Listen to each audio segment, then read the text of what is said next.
So Matt, it's wonderful that you've joined us, and I hope you have a very successful Davos. Thank you. And you're obviously bringing your expertise and learning to help others learn, which is actually what I want to get out of you right now.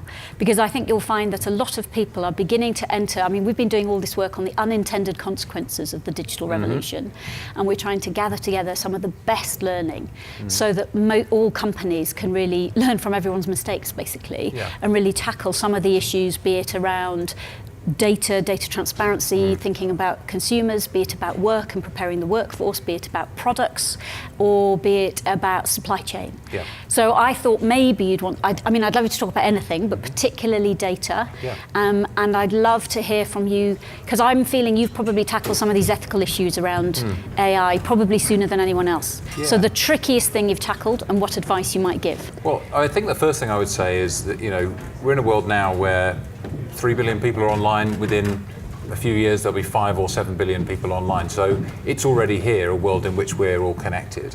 And at Google, we think very hard about the user and putting the user first. And to do that, they need to trust you.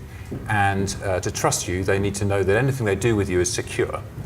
You can't do anything for people if you don't have a relationship around security. So when you, for example, have a Gmail account or you use search, we provide security so that your data is your own data. That's the foundation of everything. If you want people to have control over their privacy, they can't do that if their data is not secure from bad actors or government. So preventing phishing and providing two-factor authentication, all that sort of stuff is at the heart of what we try to do to make sure that users feel secure.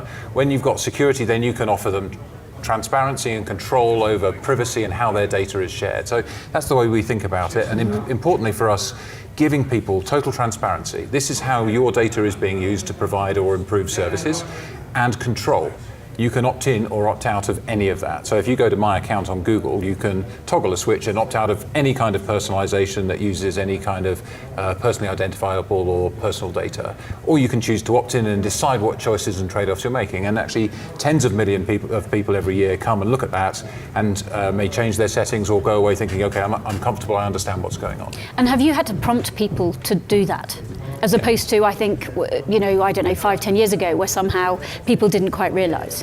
Yeah, I think that people have become more aware, and high-profile things like WikiLeaks, where you discover that some governments are actually hacking into their own citizens or other citizens' data, has given it more prominence. High-profile hacking attacks, phishing, and the kind of scams that we read about and may have had happen to ourselves.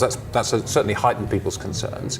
But I think in general, people are a bit passive about it still. People sort of believe that it's probably okay and they can probably muddle through. And I think things like the basics of two-factor authentication for your personal email account, that kind of thing is pretty sensible to do. Okay. So there's an education that's needed. We try to make it easy if you're interested to find out that information and talk to you in pure human. Because the other thing is, the terms and conditions. If you ask an audience, who's read the terms and conditions on iTunes, nobody has done so, but we've all just clicked it and signed up. So I think explaining in plain language, providing transparency and simple controls are at the foundation of how you work with the consumer, and apply the same principles to business.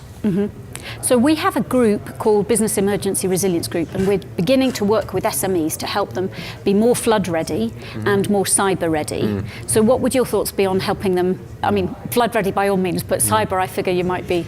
Yeah, I think the most important thing is if you're in business, you're probably using more technology in your private life as a consumer than you are in running your business, or you're probably using better technology. Now that may be contentious to say in front of an Accenture banner, but the consumerization of IT is something that's happened really fast. So we've all got used to having search and video and social and apps in our personal lives, and actually it's taken longer for the enterprise to catch up.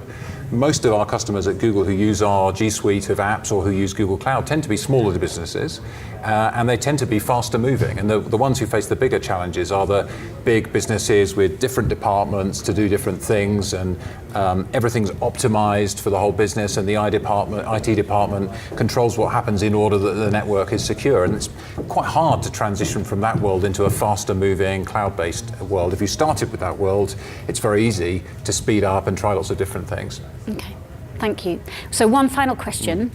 Obviously, we're keen on digital inclusivity and making sure that no one is left behind in this revolution, because we all know there's a lot of jobs that are changing.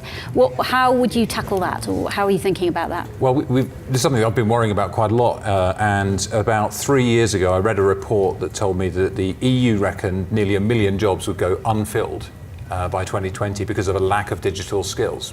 And so we looked at this and we partnered with various different players around Europe and tried to see if we could train 1 million people in 2 years in basic digital skills. So how to use the internet for marketing, what does analytics do, how to use online video, that kind of thing. And we were blown away by demand. We've now trained over 3 million people in Europe in digital skills. It shows you the demand that's there. A couple of interesting things. If you look in sort of technology and science, maybe 25% of people studying computer science are female. We've had 47% of people on our courses being women. So it shows you that the demand's there. Where we haven't been targeting youth specifically, so for example in Spain we targeted youth unemployment, but key problem. But elsewhere we found the average age of people was in their 40s. So quite often these are people who are retooling themselves for the new world and trying to do something more entrepreneurial. So I think it's actually a source of real optimism that people want to learn these skills. They shouldn't be that difficult to learn. Practical skills to help your business grow faster, to export, to make the most of the web. And I think there's a huge opportunity in front of us if we get that right. Brilliant. Okay, thank you. I love the fact that stat about women as well. So final word, advice to our members, responsible business, and where, if you are brand new to this subject matter, I mean you can't be entirely brand new, but there or thereabouts, where would you start? I'd say there's a danger that people sort of believe the simple headlines, the destruction of privacy and so on and so forth. I think actually what you've got to do is be in this to understand this, and it doesn't mean you've got to get a degree in computer science. What it means is you should go online, shop for your product, look at all the reviews online for your product in your category, look at your competitors' reviews, look at where people are publishing content online and understand how your customers are interacting with you in the digital world. And if you're starting to do that, you're going to be drawn into being more curious about what can be done better. I'm staggered, for example, if I sit with a retailer. You can often walk through a store with a retailer and they'll tell you exactly what operation is wrong. We're out of stock there, the pricing's wrong there, you should move the checkout position here so that people can try the shoes on.